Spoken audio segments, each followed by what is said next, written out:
Hello friends, இப்போ பார்த்தீங்கன்னா combined technical எக்ஸாமுக்கான நம்ம வீடியோஸ் நிறைய பார்த்துட்டு இருக்கோம். அந்த வகையில் வந்து இது பார்த்தீங்கன்னா எதனுடைய ரிலேட்டடாக நம்ம எடுத்துகிட்டு போகிறோம் அப்படின்னா, ஜென்ரல் ஸ்டடீஸில் இருக்கக்கூடிய கொஷின்ஸாக நம்ம பார்க்க போகிறோம். இதுக்கு முன்னாடி பார்த்தோன்னா ஜென்ரல் ஸ்டடீஸில் இருக்கக்கூடிய மேக்ஸ் கொஷின் நம்ம பார்த்தோம்.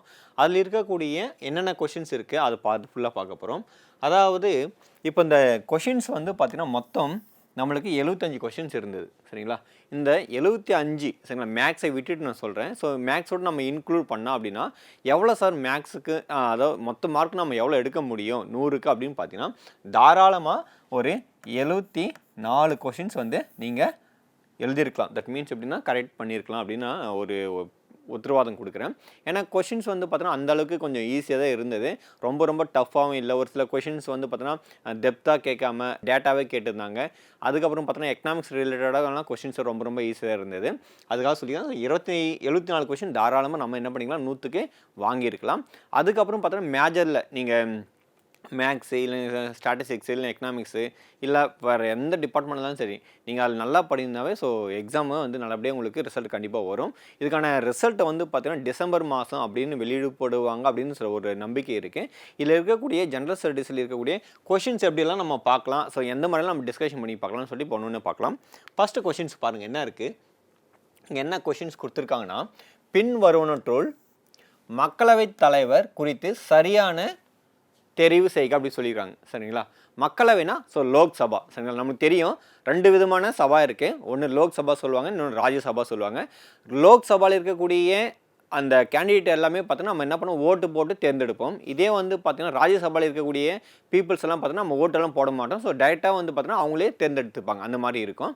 இதில் வந்து அதனோட ரிலேட்டட் என்ன கொஷின்ஸ் இருக்குது பாருங்கள். ஃபஸ்ட்டு கொஷின் இதில் வந்து என்ன சொல்லியிருக்காங்கன்னா, சரியான ஸ்டேட்மெண்ட் வந்து எதுன்னு கண்டுபிடிக்கணும். அதில் வந்து பார்த்தோன்னா ஆன்சர் வந்து பார்த்தோன்னா இதில் என்ன சொல்லியிருக்காங்கன்னா 1, 2 மட்டும் சரி அப்படின்னு சொல்லியிருக்காங்க. அதாவது பார்த்தீங்கன்னா மக்களவைத் தலைவரின் நிலை இங்கிலாந்தில் உள்ள பொதுமக்கள் சபையின் தலைவருக்கு நிகரானதாகும். அதாவது மக்களவைத் தலைவர் இருப்பாங்கள்ல, அதாவது சபாநாயகனும் இருப்பார், அவருடைய ஈக்குவல் வந்து எப்படி இருக்குது சொல்கிறாங்கன்னா இங்கிலாந்தில் இருக்கக்கூடிய பொதுமக்கள் சபையின் தலைவருக்கு நிகரானதுன்னு சொல்கிறாங்க. ஸோ இது வந்து ஆல்மோஸ்ட் அதுவும் சேம் கான்செப்ட் தான். அப்போ அதில் வந்து ஒரு தப்பும் கிடையாது. அதனால் இந்த ஸ்டேட்மெண்ட் வந்து கரெக்டாக தான் இருக்குது. ரெண்டாவது ஸ்டேட்மெண்ட் வந்து பாருங்க என்ன இருக்குது. பாராளுமன்றத்தின் கூட்டத்தின் இவரை தலைமை தாங்குகிறார். அதாவது கூட்டம்னாலே ஜென்ரலாக நமக்கு தெரியும், எதனா ஒரு பில்லு வந்து பாஸ் பண்ணணும், அது தனித்தனி அவையில் வந்து நிறைவேற்ற முடியல அப்படின்னா நம்ம என்ன பண்ணுவோம், கூட்டம் வந்து கூட்டுவாங்க. சரிங்களா? அப்படி கூட்டும்போது வந்து அதுக்கு யார் வந்து தலைவர் பொறுப்பை வந்து ஏற்றுப்பாங்க அப்படின்னா மக்களவையுடைய சபாநாயகர் தான் வந்து ஏற்றுக்குவாங்க. இன்கேஸ் வந்து மக்களவையுடைய சபாநாயகர் அன்றைக்கி வரல அப்படின்னா துணை சபாநாயகரை வந்து ஏற்றுவாங்க. அப்படி இல்லைன்னா அவரும் வரலன்னா அப்புறம் பார்த்தோன்னா அதில் ஒரு 10 மெம்பர்ஸ் இருப்பாங்க. அதில் யாருன்னா ஒருத்தர் போயிட்டு என்ன பண்ணலாம், ஒரு சபாநாயகராக போய்ட்டு ஒர்க் பண்ணலாம். இந்த மாதிரி நிறைய ஒரு ரூல்ஸ் எல்லாம் இருக்குது அதுக்குள்ளே, அது பார்த்துங்க. அதுக்கப்புறம் கூட்டம் அப்படின்னாலே நம்மளுக்கு என்ன ஒரு ஆர்டிக்கல் நம்மளுக்கு ஞாபகம் வரணுனாவே ஆர்டிகல் 108 ஞாபகம் வச்சுக்கணும். ஸோ எமர்ஜென்சி அப்படின்னா நம்ம ஞாபகம் வச்சுக்கணும். ஏன்னா எமர்ஜென்சி 108 ஆம்புலன்ஸ் அந்த மாதிரி ஞாபகம் வச்சுங்க. அதுக்கப்புறம் கூட்டம் இந்த கான்செப்டை வந்து எந்த கண்ட்ரிலேருந்து ஃபாலோ பண்ணி எடுத்தாங்க அப்படின்னு பார்த்தீங்கன்னா ஆஸ்திரேலியா, அந்த கண்ட்ரிலேருந்து நம்ம என்ன பண்ணியிருப்பாங்க இது எடுத்திருப்பாங்க. அந்த டேட்டா வந்து ரொம்ப இம்பார்ட்டன்ட், அது ஞாபகம் வச்சுக்கோங்க. அடுத்து வந்து பார்த்தீங்கன்னா இங்கே என்ன சொல்லியிருக்காங்கன்னா, இந்தியாவினுடைய முதல் பெண் மக்களவைத் தலைவர் யார் சொல்லியிருக்காங்க, ரமாதேவின்னு சொல்லியிருக்காங்க. சரிங்களா? ரமாதேவி கிடையாது, இது தப்பு. சரிங்களா? யார் இது, ரமாதேவி கிடையாது, இந்த ஸ்டேட் வந்து தப்பு. சரிங்களா? ஸோ அதுக்கான ஆன்சர் வந்து என்ன இருக்குன்னு சொல்லிட்டு நம்ம அடுத்த இன்ஃபர்மேஷன் எல்லாமே கொடுத்துருக்கோம், அதில் பாருங்கள். அதனுடைய ஃபஸ்ட்டு வந்து பார்த்தீங்கன்னா மக்களவைத் தலைவர் யார் இருக்காங்க பாருங்கள். இந்த இடத்துல வந்து கொடுத்துருப்போம், மீரா சாஹிப்னு கொடுத்துருப்போம். சரிங்களா?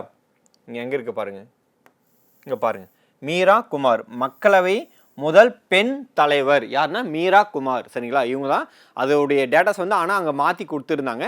ஆனால் அதனுடைய ஆன்சர் வந்து பார்த்தீங்கன்னா இதுதான். இந்த டேட்டாஸ் எல்லாமே பார்த்தீங்கன்னா உங்களுக்கு 7th ஸ்டாண்டர்ட் புக்கில் வந்து கவர் ஆகிருக்கு, அதுதான் கொடுத்துருக்கேன். இதில் வந்து பார்த்தீங்கன்னா ஃபஸ்ட்டு என்ன சொல்லியிருக்காங்கன்னா, மத்திய அமைச்சரவையில் பதவி வகித்த முதல் பெண் மற்றும் ஐநா சபையில் முதல் பெண் தலைவர் யாருன்னா விஜயலட்சுமி பண்டிட். சரிங்களா? இது ஒரு முக்கியமான டேட்டாஸு. அதுக்கப்புறம் பார்த்தீங்கன்னா மத்திய வெளியுறவுத்துறையில் பதவி வகித்த முதல் பெண் யாருன்னா சுஷ்மா சுவராஜ் அப்படி சொல்லுவாங்க. இவர் வந்து பார்த்தீங்கன்னா ஹரியானா மாநிலத்தை வந்து சேர்ந்தவங்க. இவங்களுக்கு ஏஜ் வந்து எவ்வளோ இருந்தது அப்போன்னு பார்த்தீங்கன்னா 25 வயசில் இருக்கும்போதே பார்த்தீங்கன்னா ஸோ எம்பியாக இருப்பாங்க. அடுத்து பாருங்கள், சுதந்திர இந்தியாவின் முதல் பெண் ஆளுநர் யாருன்னு கேட்பாங்க. சரிங்களா? இதனுடைய ஆன்சர் வந்து பார்த்தீங்கன்னா சரோஜினி நாயுடு. ரொம்ப இம்பார்ட்டன்ட் கொஸ்டின், சரோஜினி நாயுடு. அடுத்து பார்த்தீங்கன்னா முதல் பெண் பிரதமர் யாருன்னா இந்திரா காந்தி. சரிங்களா, இதெல்லாம் பார்த்தீங்கன்னா ரொம்ப ரொம்ப இம்பார்ட்டன்ட் டேட்டாஸ். இதெல்லாம் ரிலேட்டடாக நீங்கள் குரூப் டிஸ்கஷன் பண்ணும்போது இந்த மாதிரி இன்ஃபர்மேஷன் நீங்கள் நல்லா கலெக்ட் பண்ணி படிச்சுன்னா இதனோட ரிலேட்டடாக கொஸ்டின் வரும்போது ஈஸியாக நம்ம போட்டுடலாம். சரிங்களா, அடுத்து பாருங்க முதல் பெண் காவல்துறை உயர் அதிகாரி யாருன்னா கிரண் பேடி. சரிங்களா, அடுத்து பாருங்க அமைதிக்கான நோபல் பரிசு வந்து யாரு வாங்கினாங்க அப்படின்னா ஃபர்ஸ்ட் பார்த்தீங்கன்னா 1979 அன்னை தெரசா வந்து வாங்கியிருப்பாங்க. சரிங்களா, அதுக்கப்புறம் பார்த்தோன்னா மலாலா யூசப்ராயும் அதுக்கப்புறம் பார்த்தோன்னா கைலாஷ் சத்யார்த்தியும் ஸோ 2 பேரும் சேமாக ஒரு டைம் வந்து வாங்கியிருப்பாங்க. சரிங்களா, அமைதிக்கான நோபல் பரிசை வந்து வாங்கியிருப்பாங்க, அது ஞாபகம் வச்சுங்க. அதுக்கடுத்து பாருங்க எவரெஸ்ட் சிகரத்தை அடைந்த முதல் பெண் யாருன்னு பார்த்தீங்கன்னா பச்சேந்திரா பால். என்னது பச்சேந்திரி பால். அடுத்து வந்து பார்த்தீங்கன்னா நம்ம இந்த டேட்டாஸ் வந்து முன்னாடி பார்த்துட்டோம். அடுத்து என்ன இருக்கு பாருங்க உச்ச நீதிமன்ற முதல் பெண் நீதிபதி யாருன்னா மீரா சாஹிப் பாத்திமா பிவி. சரிங்களா, அதாவது இப்போ இது உச்ச நீதிமன்றத்துக்கு அது வரும்போது அது ஒருவர். இதே வந்து பார்த்தீங்கன்னா சென்னை ஹைகோர்ட் இருக்குல்ல, அதில் வந்து ஃபஸ்ட்டு ஸோ இருந்த ஒரு தமிழ் யார் அப்படின்னு பார்த்தீங்கன்னா தமிழர் யாருன்னா முத்துக்குமார்னு ஒருத்தர் இருப்பார். சரிங்களா, அது நல்லா ஞாபகம் வச்சுக்கணும், அதனோட ரிலேட்டடாக இருக்கக்கூடிய கொஸ்டின்ஸு. அதுக்கடுத்து பாருங்கள் இந்திய காங்கிரஸின் முதல் பெண் யாருன்னா அன்னி பெசன்ட். சரிங்களா, அன்னி பெசன்ட். அதுக்கடுத்து முதல் பெண் மாநில முதல்வர். சரிங்களா, ஸோ ஃபஸ்ட்டு பார்த்தீங்கன்னா ஒரு ஸ்டேட்டுக்கு வந்து பெண் மாநில முதலமைச்சராக வந்திருப்பாங்க, அது யாருன்னா சுச்சித கிருபாலினி. சரிங்களா, அவங்க தான். அதுக்கடுத்து பார்த்தீங்கன்னா முதல் பெண் காவல்துறை இயக்குனர் அப்படின்னு பார்த்தீங்கன்னா காஞ்சன் சௌத்ரி பட்டாச்சாரியா. அதுக்கடுத்து பார்த்தீங்கன்னா முதல் பெண் பாதுகாப்புத்துறை அமைச்சர் மற்றும் முதல் பெண் நிதி அமைச்சர் யாருன்னா நிர்மலா சீதாராமன். சரிங்களா, இப்போ தான் அவர் இருக்காங்க, ஸோ அது தெரியும் உங்களுக்கு. இது எல்லாமே பார்த்தா ரொம்ப ரொம்ப இம்பார்ட்டன்ட் டேட்டாஸ். அதனால் வந்து பார்த்தீங்கன்னா கலெக்ட் பண்ணி கொஞ்சம் நல்லா எழுதி வச்சுக்கிட்டு படிங்க. நம்ம இந்த வீடியோஸ் ஃபுல்லாக பார்த்தீங்கன்னா எவ்வளோ இம்பார்ட்டன்ட் டேட்டாஸ் வந்து கொடுக்க முடியுமோ அந்த கொஸ்டின் ஓரியன்டாக அந்த மாதிரி தான் கொடுக்க போகிறோம். அதனால் முக்கியமான ஒரு வீடியோஸ் தொடர்ந்து பாருங்கள், ரொம்ப ரொம்ப யூஸ்ஃபுல்லாக இருக்கும். அடுத்த கொஸ்டின் பாருங்கள் என்ன இருக்குன்னு கவனிங்க. என்ன கொஸ்டின் பார்த்தீங்கன்னா காங்கிரஸ் கட்சியின் மாநிலங்களவை உறுப்பினர் இம்ரான் பிரதாப்காரி வழக்கில் உச்ச நீதிமன்றம் அண்மையில் வழங்கிய தீர்ப்பு வந்து எதனுடைய தொடர்பாகும் அப்படின்னு பார்த்தீங்கன்னா இது வந்து பார்த்தீங்கன்னா இதுக்கான ஆன்சர் வந்து பார்த்தீங்கன்னா பேச்சுரிமை ரிலேட்டடாக இருக்கக்கூடிய ஒரு கொஷின்ஸ். சரிங்களா, இது வந்து பார்த்தோன்னா அதுபடி தான் இருக்கும். ஆக்சுவலி வந்து பார்த்தோன்னா இது ஃபஸ்ட்டு என்ன நடந்திருக்கும் அப்படின்னா இன்ஸ்டாகிராமில் ஒரு பதிவு வந்து பண்ணியிருப்பார். சரிங்களா, அதனுடைய ரிலேட்டடாக என்ன பண்ணியிருப்பாங்க குஜராத் அரசு வந்து பார்த்தோன்னா கேஸ் போட்டிருப்பாங்க. அந்த கேஸில் ஒரு ஜட்ஜ்மெண்ட் சொல்லியிருப்பாங்க, அது என்னன்னு சொல்லிட்டு நம்ம பார்த்துடலாம்.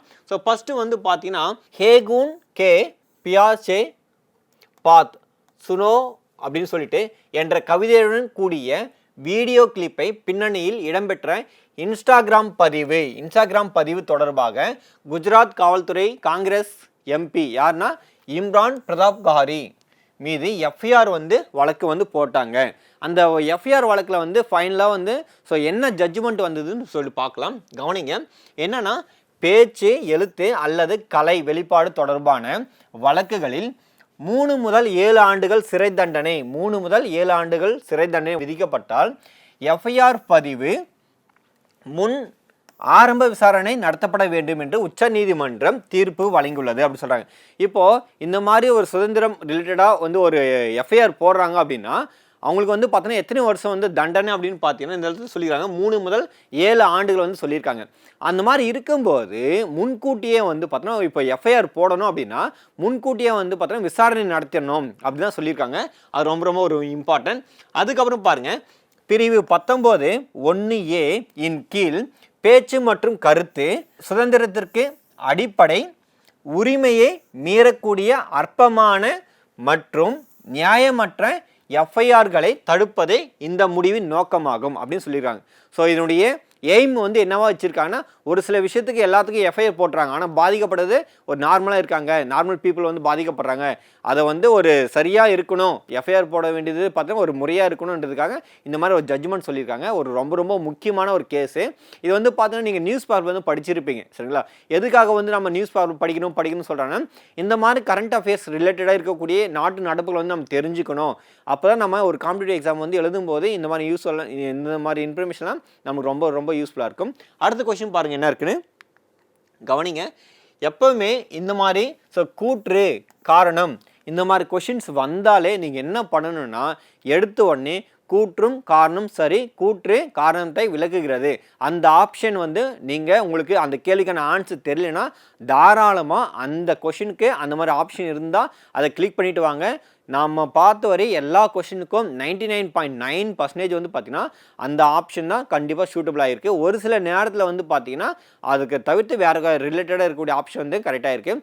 பட் உங்களுக்கு அந்த கேள்விக்கான ஆன்சர் வந்து தெரியல அப்படின்னா கண்டிப்பாக நீங்கள் என்ன பண்ணுங்கள், கூற்று மற்றும் காரணம் சரி, கூற்று வந்து காரணத்தை வந்து விளக்குகிறது அப்படின்னு சொல்லிட்டு ஒரு ஆப்ஷன் இருக்குது, அதை போட்டுட்டு வந்துருங்க. அதுதான் ஆன்சராக இருக்கும். மேக்ஸிமம் உங்களுக்கு தெரியலன்னா அது மாதிரி போடுங்க.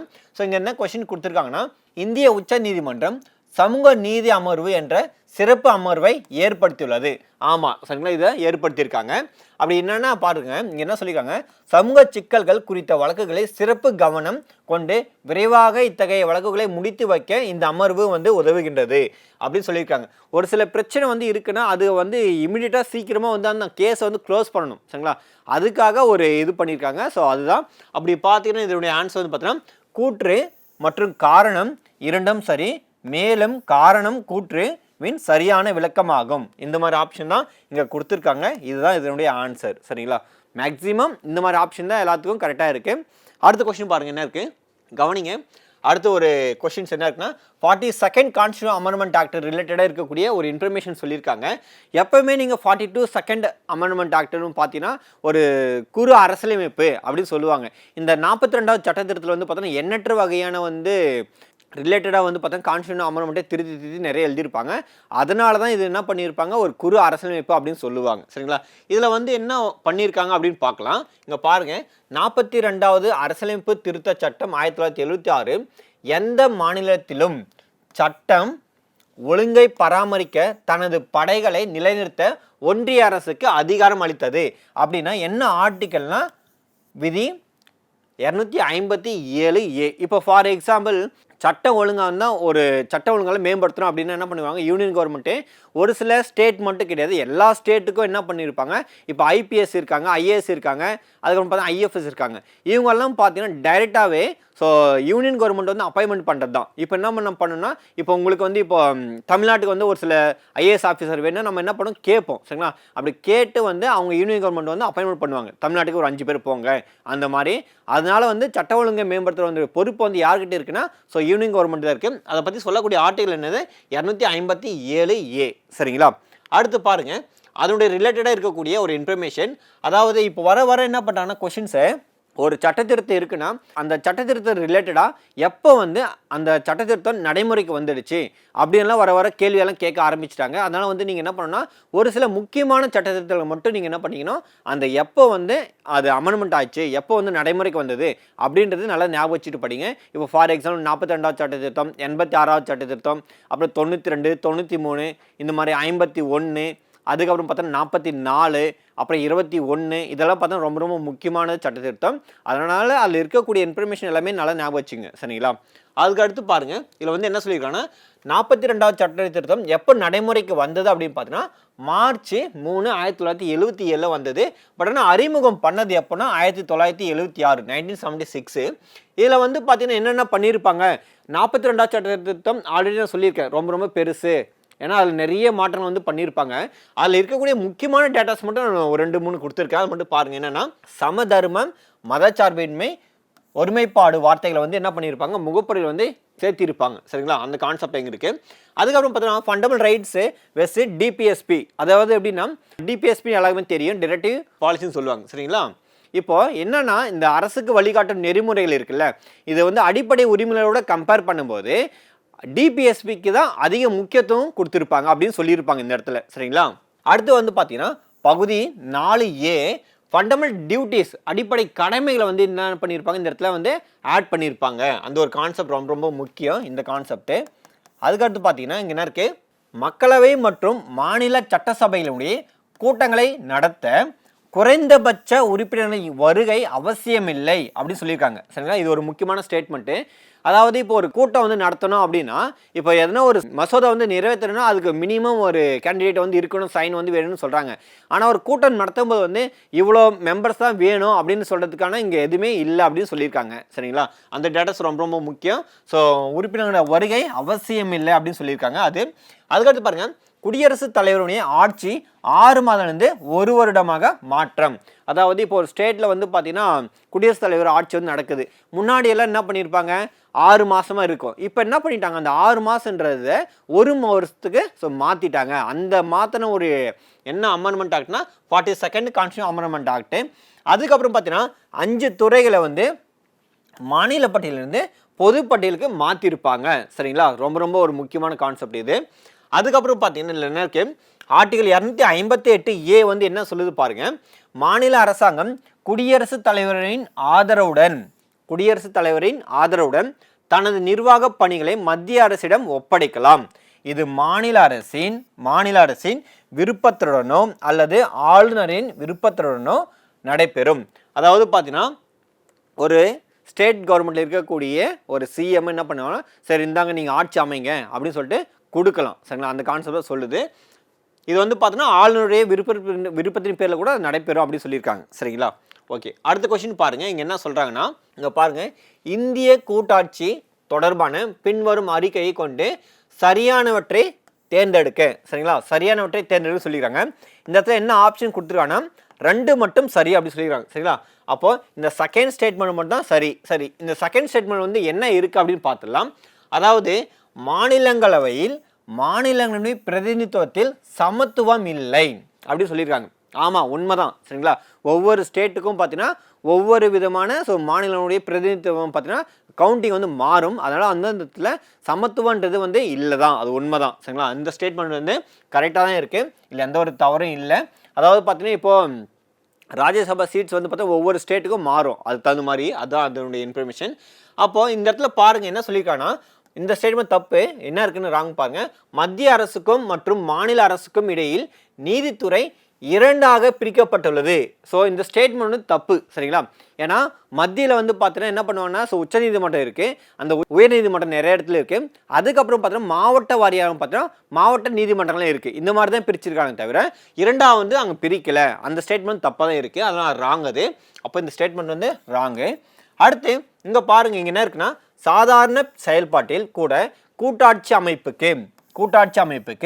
கூட்டாட்சி தனி சிறப்புகளின் வலிமை வழங்கப்படுகிறது அப்படி கிடையாது. சிறப்பு அறுதி பெரும்பான்மைகள் மூலமாக தான் எந்த ஒரு இதையும் நிறைவேற்றணும் அப்படிதான் சொல்லியிருக்காங்க தவிர, பட்டு தனிச்சிறப்பு அப்படி சொல்லியிருக்கிறதுனால அது தவறாக இருக்குது. சரிங்களா, அப்போ அந்த ஸ்டேட்மெண்ட் ராங்கு. அடுத்த கொஸ்டின் பாருங்கள் என்ன இருக்குது, கவனிங்க. இந்த கொஸ்டின் இருக்குது, 73வது அரசியலமைப்பு சட்ட திருத்தம் நடைமுறைக்கு வந்த ஆண்டு என்னன்னு கேட்குறாங்க. சரிங்களா, எப்போ வந்து நடைமுறைக்கு வந்தது அப்படின்னு சொல்கிறாங்க. 73வது சட்ட திருத்தம் பார்த்தீங்கன்னா 1993 வந்து நடைமுறைக்கு வந்ததுன்னு சொல்லிட்டு ஆன்சர் கொடுத்துருக்காங்க. இப்போ அதனுடைய ரிலேட்டடாக இருக்கக்கூடிய ஒரு சில இன்ஃபர்மேஷன் நம்ம பார்க்கலாம், நல்லா கவனிங்க. ஃபஸ்ட்டு அறிமுகம் பண்ணது வந்து எப்போ அப்படின்னு பார்த்தீங்கன்னா 1992 தான் என்ன பண்ணியிருக்காங்க, 73வது சட்ட திருத்தத்தை அறிமுகம் பண்ணியிருக்காங்க. ஆனால் நடைமுறைக்கு வந்தது பார்த்தீங்கன்னா 1993 இருக்குது. சரிங்களா, அதுக்கப்புறம் பார்த்தீங்கன்னா நடைமுறை பண்ண வந்து என்ன டேட்டு, என்ன மந்த்து, என்ன இயர் பாருங்க, 24 ஏப்ரல் 1993. சரிங்களா, சரி. அதுக்கப்புறம் பார்த்தீங்கன்னா இங்கே என்ன இருக்குன்னா 11வது அட்டவணை சேர்க்குறாங்க. சரிங்களா, 11th ஷெடியூலை வந்து சேர்க்குறாங்க. அந்த ஷெடியூல் வந்து என்னன்னா பஞ்சாயத்து ராஜ் ரிலேட்டடாக இருக்கக்கூடிய ஒரு ஷெடியூலு. அந்த பஞ்சாயத்து ராஜில் வந்து எத்தனை டைப் ஆஃப் ஜாபை பற்றி சொல்கிறாங்க அப்படின்னா 29 வகையான ஒரு சில வேலைப்பாடுகளை சொல்கிறாங்க. அதுக்கப்புறம் பாருங்கள், இந்த அட்டவணை வந்து என்ன சொல்லுவாங்கன்னா கிராம பாலிகா இல்லைன்னா பஞ்சாயத்து ராஜ் அப்படின்னு சொல்லுவாங்க. அது ஒரு முக்கியமான டேட்டா, அது நல்லா ஞாபகம் வச்சுக்கணும். அதுக்கடுத்து பாருங்கள், பகுதி 9 வந்து சேர்க்குறாங்க. பகுதி 9 பஞ்சாயத்து ராஜ். சரிங்களா, அதையும் சேர்க்குறாங்க. அதுக்கப்புறம் பாருங்க 1991 ஒரு ஆப்ஷன் இருக்குது இந்த இடத்துல. சரிங்களா, ஆப்ஷன் பியில் வந்து இருக்குது. அப்போ 1991 ரிலேட்டடாக என்னென்ன இன்ஃபர்மேஷன் இருக்குன்னு பாருங்கள். 70வது அரசியலமைப்பு சட்டத்திருத்தம் வந்து அறிமுகம் பண்ணுறாங்க. இதை வந்து பார்த்தீங்கன்னா நடைமுறை செஞ்ச டேட் வந்து பாருங்கள் 21/12/1991. சரிங்களா, அதுக்கப்புறம் பார்த்தீங்கன்னா 1992 பார்த்தீங்கன்னா 71வது சட்டத்திருத்தம் 31 ஆகஸ்ட் 1992. அதுக்கப்புறம் பார்த்தீங்கன்னா 72வது சட்ட திருத்தம் டிசம்பர் 5 1992. சரிங்களா, அதாவது 1992 வந்து பார்த்தீங்கன்னா 2 வகையான சட்ட திருத்தம் நடந்திருக்கு. 73, அது 71, 72 வந்து பண்ணியிருக்காங்க. சரிங்களா, அதுக்கடுத்து பாருங்கள் 1994 பார்த்தீங்கன்னா 75வது சட்ட திருத்தம், இங்கே 15 மே 1994. அதுக்கப்புறம் பார்த்தீங்கன்னா 76வது சட்ட திருத்தம் பார்த்தீங்கன்னா எப்போ நடந்திருக்குன்னா அதனுடைய நடைமுறைக்கு வந்த டேட் இது பார்த்தீங்கன்னா 31 ஆகஸ்ட் 1994. சரிங்களா? இந்த 71, 72, 73, 74 இந்த 4 சட்ட திருத்தமும் ரொம்ப ரொம்ப முக்கியம். அதனால ஞாபகம் வச்சுங்க. சரிங்களா? அதுக்கடுத்து பாருங்க. சரி, இந்த கொஸ்டின் என்ன இருக்குன்னு பாருங்க. கீழ்கண்ட கூற்றுகளை கருதுக, சரியான விடையை தேர்ந்தெடுக்க அப்படின்னு சொல்லியிருக்காங்க. சரிங்களா? சரி, ஃபர்ஸ்ட் என்ன சொல்லியிருக்காங்கன்னா சரியான ஸ்டேட்மெண்ட் வந்து கண்டுபிடிக்கணும். அப்படின்னு பார்த்தீங்கன்னா இந்த இடத்துல என்ன ஆன்சர் கொடுத்துருக்காங்கன்னா 1ம் 4ம் சரி. சரிங்களா? அதாவது ஃபர்ஸ்ட் ஸ்டேட்மெண்ட்டும் லாஸ்ட் ஸ்டேட்மெண்ட்டும் கரெக்டாக இருக்குது அப்படின்னு சொல்லியிருக்காங்க. சரி, அந்த ஸ்டேட்மெண்ட் வந்து என்ன இருக்குன்னு சொல்லி பார்த்துடலாம். கவனிங்க. பண்டைய இந்திய நிறுவனங்களான சபா மற்றும் சமிதி ஆகியவைகள் நவீன பாராளுமன்றத்தின் அடிப்படைகள் ஆகும் அப்படின்னு சொல்லியிருக்காங்க. ஆமாம், இப்போ பார்த்தீங்கன்னா ரிக்வேத காலத்துலலாம் என்ன சொல்லியிருப்பாங்கன்னா சபா சமிதியை பற்றி சொல்லியிருப்பாங்க. அதனுடைய பேசிக் ஸ்ட்ரக்சராக தான் இப்போ என்ன இருக்குது மாறி இருக்குன்னு சொல்லியிருக்காங்க. சரிங்களா? ஸோ ராஜ்யசபா லோக்சபா மாறி இருக்குன்னு சொல்லியிருக்காங்க. இந்த கான்செப்ட் வந்து கரெக்ட் தான், இல்லை எந்த ஒரு தப்பும் கிடையாது, இல்லை கரெக்ட் தான். அடுத்து வந்து பாருங்கள் என்ன சொல்கிறாங்கன்னா பெரும்பான்மை அடிப்படையில் எடுக்கப்பட்ட முடிவானது மீறப்படாததாகும் அப்படின்னு சொல்லிடுறாங்க. சரிங்களா? ஆமாம், இந்த ஸ்டேட்மெண்ட் கரெக்டாக இருக்குது, இல்லை எந்த ஒரு தவறும் இல்லை. ஆனால் இந்த மிடில் இருக்கக்கூடிய இந்த 2 ஸ்டேட்மெண்ட்டை பாருங்கள் என்ன இருக்குது. சமிதி எனப்படுவது தெரிவு செய்யப்பட்ட உறுப்பாகும் அப்படி சொல்லிடுறாங்க. தெரிவு செய்யப்பட்ட உறுப்பாகும். அடுத்து வந்து பார்த்தீங்கன்னா சபா எனப்படுவது பார்த்தீங்கன்னா தேர்ந்தெடுக்கப்பட்ட உறுப்பாகும் அப்படி சொல்லிக்கிறாங்க. சரிங்களா? தேர்ந்தெடுக்கப்பட்டன இந்த இடத்துல என்ன சொல்லணும், செலக்டட் பீப்புள் அப்படி சொல்லிக்கலாம். சரிங்களா? என்னது செலக்டட் பீப்புள். ஆனால் இங்கே தெரிவு செய்யப்பட்ட அப்படின்னா இங்கே பாருங்கள், அதாவது இங்கே தேர்ந்தெடுக்கப்பட்டனா இப்போ ஒருத்தர் லோக்சபா இருக்குன்னா அந்த இடத்துல என்ன பண்ணுறோம், நம்ம ஓட்டு போட்டு தான் தேர்ந்தெடுக்கிறோம். சரிங்களா? ஆனால் இந்த இடத்துல செலக்டட் அப்படின்னு சொல்லும்போது தெரிவு செய்யப்பட்ட, ராஜ்யசபாவுக்கு வந்து பார்த்தீங்கன்னா தெரிவு செய்யப்பட்ட அப்படின்னு சொல்லுவாங்க. ஆனால் இந்த இடத்துல இந்த ஸ்டேட்மெண்ட் வந்து பார்த்தீங்கன்னா ரெண்டுமே மாறி இருக்கு. அதோடைய இன்ஃபர்மேஷன் இங்கே பாருங்கள் என்ன சொல்லியிருக்காங்கன்னா சபான்றது பார்த்தீங்கன்னா மூத்தோர்களை கொண்ட மன்றம். சரிங்களா? மூத்தோர்களை கொண்ட மன்றம் சொல்கிறாங்க. அடுத்து வந்து பார்த்தீங்கன்னா சமிதின்னு பார்த்தீங்கன்னா மக்கள் அனைவரையும் கொண்ட பொதுக்குழு. சரிங்களா? அதாவது இதில் என்ன பண்ணுவாங்கன்னா மன்றத்தில் வந்து பார்த்தீங்கன்னா ஸோ தேர்ந்தெடுக்கப்பட்ட பீப்புள் வந்து இருப்பாங்க, பொதுக்குழுவில் வந்து பார்த்தீங்கன்னா ஆனால் அப்படி இருக்காது. சரிங்களா? செலக்டட் பீப்புள் வந்து அங்கே இருப்பாங்க. இங்கே தேர்ந்தெடுக்கப்பட்ட பீப்புள் இருப்பாங்க, இங்கே செலக்டட் பீப்புள் வந்து இருப்பாங்க. சரிங்களா? அந்த ஸ்டேட்மெண்ட் தான் ஸோ இது இங்கே இருக்குது. அதுக்கப்புறம் பார்த்தீங்கன்னா ரிக்வேதத்தில் சபா, சமிதி, விதாதா அப்புறம் கணா போன்ற அமைப்புகள் வந்து ஆல்ரெடி இருந்ததா நம்ம சொல்கிறாங்க. சரிங்களா? இதெல்லாம் பார்த்தீங்கன்னா எங்கே கவர் ஆகிருக்கு அப்படின்னு பார்த்தீங்கன்னா 11th ஸ்டாண்டர்ட் புக்கில் வந்து நம்மளுக்கு இருக்கக்கூடிய இன்ஃபர்மேஷன் தான் உங்களுக்கு ஷேர் பண்ணியிருக்கேன். அடுத்த கொஸ்டின் பாருங்கள் என்ன இருக்குது, கவனிங்க. குடியரசுத் தலைவர் தடுப்பாணையை செயற்படுத்த அதிகாரம் அளிப்பது எந்த விதி அப்படின்னு சொல்லியிருக்காங்க. சரிங்களா? ஸோ ஆர்டிகல் 111 அதனால ஞாபகம் வச்சுக்கலாம். சரிங்களா? தடுப்பாணை அப்படின்னாலே நல்லா ஞாபகம் வச்சுக்கணும், ஆர்டிகல் 111. சரிங்களா? சரி, ஓகே. இப்போ இந்த ஆர்டிகல் ரிலேட்டடாக இங்கே என்னென்ன இருக்குது பாருங்கள். இந்த ஆர்டிகல் அப்புறம் இந்த ஆர்டிகல் ரிலேட்டடாக என்னென்ன இன்ஃபர்மேஷன் நமக்கு தெரியுது அப்படின்னு சொல்லி பார்த்துடலாம். எப்போவுமே ஒரு கொஷின் நீங்கள் எடுத்தீங்கன்னா அதில் இருக்கக்கூடிய ஆப்ஷன் ரிலேட்டடாக நீங்கள் குரூப் டிஸ்கஷன் பண்ணும்போது கண்டிப்பாக உங்களுடைய நாலேஜ் வந்து இன்க்ரீஸ் ஆகும். இப்போ பார்த்தீங்கன்னா என்ன இருக்குன்னா இந்த இடத்துல ஆர்டிகல் 52 பாருங்கள் என்ன இருக்குன்னா குடியரசுத் தலைவர் ஒருவர் இருத்தல் பற்றி கூறுகிறது. அப்படின்னா என்னென்ன மீனிங்னா குடியரசுத் தலைவர்னா இப்போ ஒரு நாடு இருக்குன்னா அதுக்குன்னு ஒரு பிரசிடென்ட் வந்து இருக்கணும் அப்படின்னு சொல்லுது தான். சரிங்களா? அது வந்து என்னன்னா ஆர்டிகல் 52. சரிங்களா? ஆர்டிகல் 52 தான் அது சொல்லுது. ஆர்டிகல் 78 பாருங்க என்ன சொல்றாங்கன்னா தகவல்களை ஜனாதிபதிக்கு தெரிவிப்பது பிரதமரின் கடமை. சரிங்களா? இப்போ ஒரு பிரதமர் இருக்கான்னா இப்போ ஒரு ஜனாதிபதி அதாவது குடியரசுத் தலைவர் வந்து ஒரு இன்ஃபர்மேஷன் வந்து கேட்குறான்னா என்ன பண்ணணும், ஸோ முன்கூட்டியே சொல்லணும். இல்லைனா பிரதமர் என்ன பண்ணணும், ஒரு சில விஷயம் நடந்திருக்குன்னு சொல்லிட்டு போய் சொல்லணும். அப்படி சொல்ல வேண்டிய ஒரு பற்றி சொல்லக்கூடிய ஆர்டிகல் என்னது ஆர்டிகல் 78. சரிங்களா? அடுத்து ஆர்டிகல் 110 ரொம்ப ரொம்ப ரொம்ப முக்கியம். சரிங்களா? 110 வந்து ரொம்ப ரொம்ப முக்கியம். பண மசோதாவுடைய டெஃபினிஷன் பற்றி சொல்லக்கூடிய ஒரு ஆர்டிகல் என்னது ஆர்டிகல் 110. சரிங்களா? அந்த 3 விதமான ஆர்டிகல் இங்கே கொடுத்துருக்காங்க. அதனுடைய ஆன்சர் வந்து நம்ம இப்போ பார்த்துருக்கோம். சரிங்களா? ஓகே, அடுத்த கொஸ்டின் பாருங்கள் என்ன இருக்குது, கவனிங்க. இந்த கொஸ்டின் பாருங்கள் என்ன சொல்லியிருக்காங்கன்னா குடியரசுத் தலைவர் தேர்தலில் எழும் சிக்கல் குறித்து உச்ச நீதிமன்றத்தில் டேஷ் நாட்களுக்குள் வழக்கு தொடுக்க வேண்டும் அப்படின்னு சொல்லியிருக்காங்க. சரிங்களா? அதாவது இப்போ குடியரசுத் தலைவர் தேர்தல் நடக்குது, அதில் ஏதோ ஒரு பிரச்சனை ஆயிடுச்சு. சரி, ஓகே, நம்ம போயிட்டு வழக்கு போடணும் அப்படின்னா எத்தனை நாட்களுக்குள்ளே வழக்கு போடணும் அப்படின்னு பார்த்தீங்கன்னா 30 டேஸ்க்குள்ளே என்ன பண்ணோம், ஸோ வழக்கு வந்து போடணும். அதனுடைய இன்ஃபர்மேஷன் தான் இங்கே கொடுத்துருக்காங்க. சரிங்களா? அப்போ 30 days. ஓகே சரிங்களா? சரி, இந்த குடியரசுத் தலைவர் தேர்தல் ரிலேட்டடாக, ஸோ குடியரசுத் தலைவர் ரிலேட்டடாக இருக்கக்கூடிய ஒரு முக்கியமான ஒரு சில ஆர்டிகளை வந்து பார்க்கலாம். கவனிங்க. இங்கே என்ன இருக்குன்னா, ஃபஸ்ட்டு ஆர்டிகல் 54. ஆர்டிகல் 54 பார்த்தீங்கன்னா குடியரசுத் தலைவருடைய தேர்தலை பற்றி சொல்லுது. சரிங்களா? குடியரசுத் தலைவருடைய தேர்தலை பற்றி சொல்லக்கூடிய ஆர்டிகல் எது? ஆர்டிகல் 54. அதுக்கடுத்து பாருங்க, ஆர்டிகல் 55 என்ன சொல்லுதுன்னா, குடியரசுத் தலைவர் தேர்ந்தெடுக்கும் முறையை பற்றி சொல்லுது. சரிங்களா? ஃபஸ்ட்டு குடியரசுத் தலைவருடைய தேர்தல் சொல்லுது, ஆர்டிகல் 54. 55ன்னு பார்த்தீங்கன்னா என்ன இருக்குன்னா, குடியரசுத் தலைவருடைய தேர்ந்தெடுக்கும் முறைகள் என்ன மாதிரி அவர் தேர்ந்தெடுக்கணும் அப்படின்னு சொல்கிறது தான். சரிங்களா? ஆர்டிகல் 55.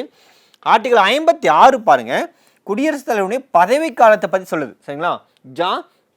அவர் வந்து ஜாப் வந்து ஸோ எத்தனை வருஷம் வந்து இருக்கும், எத்தனை காலத்துக்கு வந்து அவர் வந்து பதவி வகிப்பார் அப்படின்னு சொல்லக்கூடிய ஒரு ஆர்டிகல் இது ஆர்டிகல் 56. அடுத்தது பாருங்க, ஆர்டிகல் 60. 60 வந்து பார்த்தீங்கன்னா குடியரசுத் தலைவருடைய பதவியேற்புக்கான உறுதிமொழியை பற்றி சொல்லக்கூடிய ஒரு ஆர்டிகல் பிரிவு வந்து பார்த்தீங்கன்னா ஆர்டிகல் 60. சரிங்களா? எப்பவுமே பார்த்தீங்கன்னா நீங்கள் குடியரசுத் தலைவர், துணை குடியரசுத் தலைவர், அப்புறம் மக்களவையில் இருக்கக்கூடிய சபாநாயகருக்கான ஆர்டிகல், அதே மாதிரி வந்து பார்த்தீங்கன்னா ஆளுநருக்கான இருக்கக்கூடிய ஆர்டிக்கலை நல்லா நீங்கள் ஞாபகம் வச்சு படிக்கணும். அதுக்கப்புறமா பார்த்தீங்கன்னா 1 to 51 வரை இருக்கக்கூடிய ஆர்டிக்கல் எல்லாமே நீங்கள் பண்ணிடணும். ஸோ கண்டிப்பாக நல்லா தெரிஞ்சு வச்சுக்கணும். இது வந்து எப்பவுமே நம்ம பார்த்தீங்கன்னா போயிட்டே இருக்கும்போது எந்த நேரத்தில் வந்து என்ன கொஸ்டின் கேட்பான்னு தெரியாது, அந்த மாதிரி கேட்டு விட்ருவாங்க. அதுக்கப்புறம் பார்த்தீங்கன்னா பஞ்சாயத்து ராஜ் ரிலேட்டட் இருக்கக்கூடிய அந்த ஆர்டிகல் நீங்கள் தெரிஞ்சு வச்சுக்கணும். சரிங்களா? அது ரொம்ப ரொம்ப முக்கியம். அதுக்கடுத்து பாருங்கள், கொஸ்டின் என்ன இருக்குது. சரி, கவனிங்க. இதில் வந்து பார்த்தீங்கன்னா தவறான இணையை தேர்ந்தெடுக்க, ஸோ தேர்வு செய்யணும் அப்படி சொல்லியிருக்காங்க. எப்பவுமே இந்த மாதிரி பொறுத்துக்களை கொடுக்கும்போது நமக்கு இருக்கக்கூடிய மிகப்பெரிய ஒரு பிரச்சனை என்னென்னா, 2 ஆன்சர் தெரியும். சரிங்களா? ஆனால் 3ஆவது ஆன்சர் தெரியாமல் போயிடும், இல்லைனா எதுவுமே தெரியாமல் போயிடும். சரிங்களா? 1 மட்டும் தெரியாமல் போயிடும். இந்த மாதிரி வரும்போது நம்மளுக்கு ஏகப்பட்ட குழப்பங்களை உருவாக்கும். முடிஞ்ச அளவுக்கு கொஞ்சம் நல்லா நீங்கள் உங்கள் ப்ரெசன்ட் ஆஃப் மைண்டில் ஃபஸ்ட்டு எது ராங்குன்னு அப்படின்னு நீங்கள் நினைக்கிறீங்களோ அந்த ஆன்சர் தான் கொடுங்க. அதுதான் பெட்டர் சொல்யூஷனாக கண்டிப்பாக எல்லா இடத்துலையும் வந்து அமைஞ்சிருக்கு. அதனால் பாருங்கள், இந்த கொஸ்டின் என்ன கொடுத்துருக்காங்க அப்படின்னு பார்த்துலாம். ஸோ ஃபஸ்ட்டு வந்து தவறான இணை அப்படின்னு சொல்லியிருக்காங்க. அதுதான் கண்டுபிடிக்கணும் என்னென்னு. அதுக்கான ஆன்சர் வந்து பார்த்தீங்கன்னா 2ம் 4ம் சொல்லிக்கிறாங்க. சரிங்களா? ஆப்ஷன் 2ம், அதாவது செகண்ட் ஸ்டேட்மெண்ட்டும் 4th ஸ்டேட்மெண்ட்டும் சொல்லியிருக்காங்க. அதாவது இந்த ஸ்டேட்மெண்ட்டும் ராங் அப்படின்னு சொல்லியிருக்காங்க. சரி, அப்போ கரெக்டாக இருக்கக்கூடிய ஸ்டேட்மெண்ட் வந்து என்ன பாருங்கள். ஸோ மிசா சட்டம் சொல்லுவாங்க. சரிங்களா? மிசா சட்டம்னா என்னது? உள்நாட்டு பாதுகாப்பு சட்டம் அப்படி சொல்லுவாங்க. சரிங்களா? Maintenance of internal security act அப்படி சொல்லுவாங்க. சரிங்களா? உள்நாட்டு சட்டம் அப்படி சொல்லுவாங்க. இது கரெக்டாக இருக்குது. சரிங்களா? இதில் எந்த ஒரு தவறும் இல்லை. ஓகே, அடுத்து வந்து பாருங்கள், தடா சட்டம். என்னது தடா சட்டம்னா terrorist and disruptive activities prevention act அப்படி சொல்லுவாங்க. அதாவது பயங்கரவாத மற்றும் சீர்குலைவு தடுப்பு சட்டம். ஸோ இந்த ஸ்டேட்மெண்ட்டும் கரெக்டாக தான் இருக்குது. சரிங்களா? இதுவும் கரெக்டாக இருக்குது. அப்போ மீதி 2 வந்து என்ன தப்பாக இருக்குதுன்னு சொல்லிட்டு அதனுடைய இன்ஃபர்மேஷன் நம்ம அடுத்த சைடில் வந்து எழுதி வச்சுருக்கோம். அதை பாருங்கள் என்ன இருக்குது. கவனிங்க. ஃபஸ்ட்டு இங்கே நாசா அப்படின்னு ஒரு சட்டம் எது இருக்குது. சரிங்களா? அப்படின்னு என்னென்னா நேஷ்னல் ஏரோநாட்டிக்ஸ் ஸ்பேஸ் அட்மினிஸ்ட்ரேஷன். இதுதான் அதுக்கான மீனிங். ஆனால் அந்த இடத்துல வந்து என்ன கொடுத்துருந்தாங்க பாருங்கள்.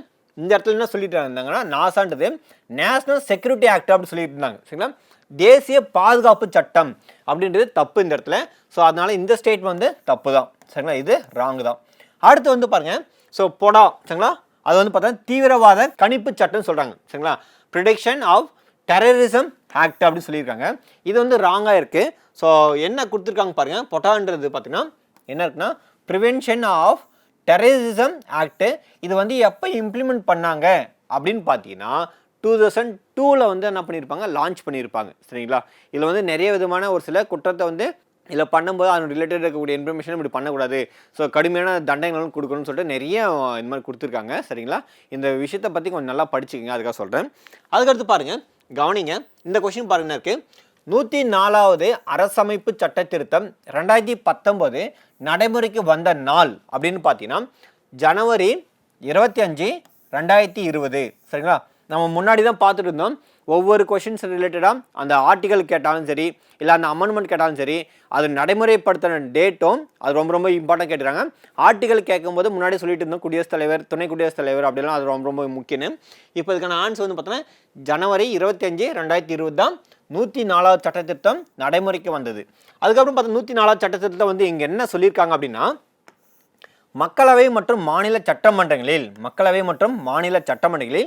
பட்டியலினத்தவர் சரிங்களா, பட்டியலினத்தவர் மற்றும் பழங்குடியினருடைய இடஒதுக்கீடு அடுத்த ஒரு 10 வருஷத்துக்கு என்ன பண்ணுறாங்க, எக்ஸ்டெண்ட் பண்ணுறாங்க அப்படின்னு சொல்லியிருக்காங்க. இது எத்தனை வருஷம் வரையும் பார்த்தோன்னா 2030 வரையும் பார்த்தோன்னா எக்ஸ்டெண்ட் பண்ணுறாங்க சரிங்களா.